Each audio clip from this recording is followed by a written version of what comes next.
Hey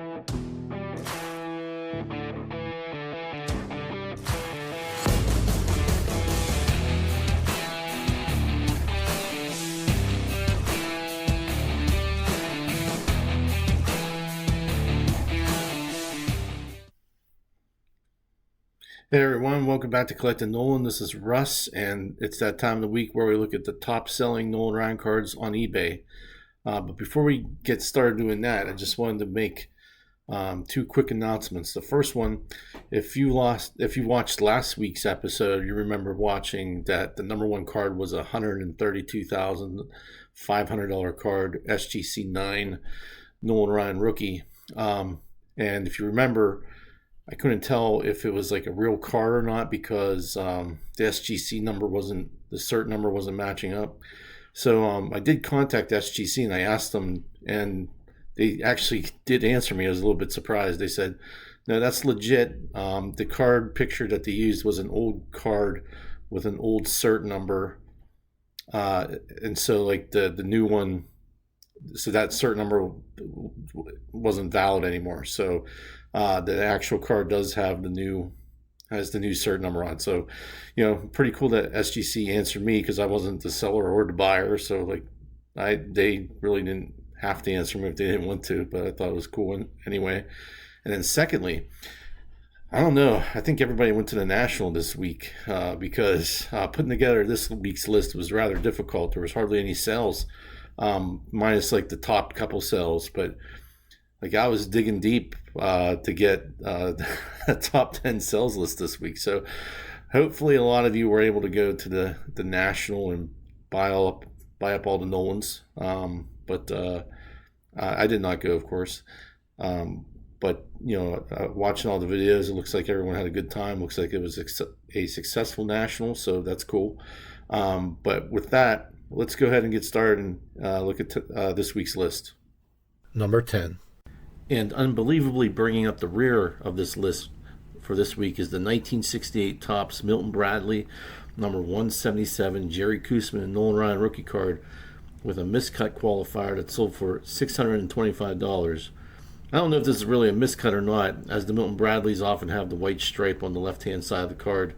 The printing blemish in the T and stars is also present, solidifying that this card is indeed a Milton Bradley. No recent sales of a raw Milton Bradley could be found for comparison, but a few SGC 1s sold this past month for $399.99 and $585. Two SGC 1.5s sold for $500 in June on eBay and $585 in July, also on eBay. Number 9 is the 1972 Topps number 595 and a PSA 8 that sold for $656.63 just after two bids. Man, everyone must be going to the National and saving their money. There are 1,326 PSA 8 copies of this card out in the wild and 367 cards graded higher, including 9 known PSA 10s. Recent PSA 8 copies of this card have ranged from $596 to $750. Number 8 is the 1970 Topps number 712 in an authentic for the card and 10 for the auto that sold for $680. There are 61 similarly graded cards in the PSA database and only 60 cards graded higher. No sales of a similar card could be found for comparison. Number 7 is the 1994 Topps Gold number 34 in a PSA 10 that sold for $750. There are only 46 PSA 10 Topps Gold cards out there and only 323 graded Topps Gold in general for a gem rate of over 10%. No recent sales of a PSA 10 version of this card could be found for comparison. The last sale was on Fanatics Collect in February of 2017 for an unbelievable $16.50. Talk about an investment card with a 4,500% increase. Incredible. Number 6 is the 1991 Upper Deck Heroes Pack Pulled Auto in a PSA 9 for the card and authentic for the auto that sold for $1,324. There are only 27 similarly graded cards in the PSA database and only one card graded higher.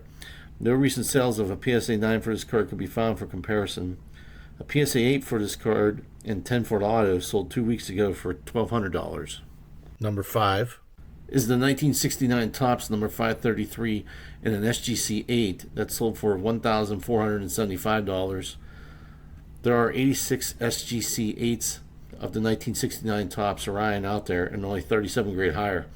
I could not find any recent sales of an SGC 8 of this card.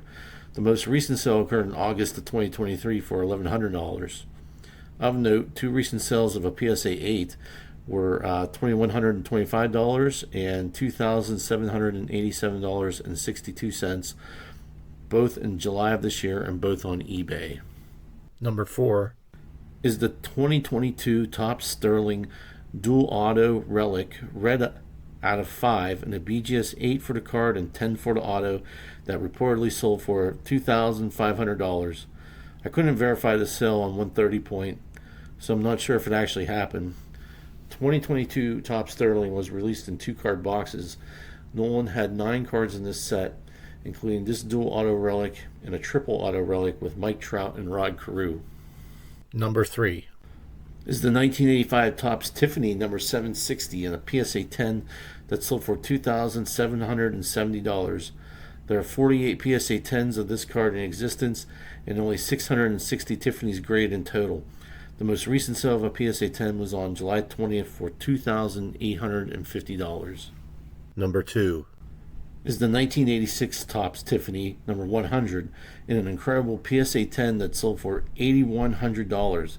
This is an incredible example of this card. The black portion of the border is perfect, and the white portion doesn't show any signs of discoloration, which is common in the Tiffany's. There are 46 PSA 10 copies of this card and only 598 graded copies. The gem mint rate for this card is almost 10%, which is kind of crazy when you look at other cards. No recent sales of this card could be found. The most recent was in December of 2023 for only $1,830 on Fanatics Collect. What a crazy increase. And finally, number 1 is the 1968 Topps number 177 Jerry Koosman and Nolan Ryan rookie card and a PSA 8 that sold for $8,600. There are 758 PSA 8s in the PSA database and 203 cards graded higher, including 1 known PSA 10. Surprisingly, there are over 18,000 Topps Nolan Ryan rookie cards graded. 2 PSA 8s sold in June of this year. There have been quite a few PSA 8 rookie cards that have sold rather recently. The lowest sold for $4,250 in June on eBay. The highest recent sale was $9,000, also on eBay. And guys, that wraps it up this week. I hope you enjoyed it. Please let me know what you thought of the cards. And thank you for watching. I appreciate any comments, any thumbs up. That's all great. And I appreciate everything that you do for my channel. Until next time, thanks a lot and take care. See you later. Bye.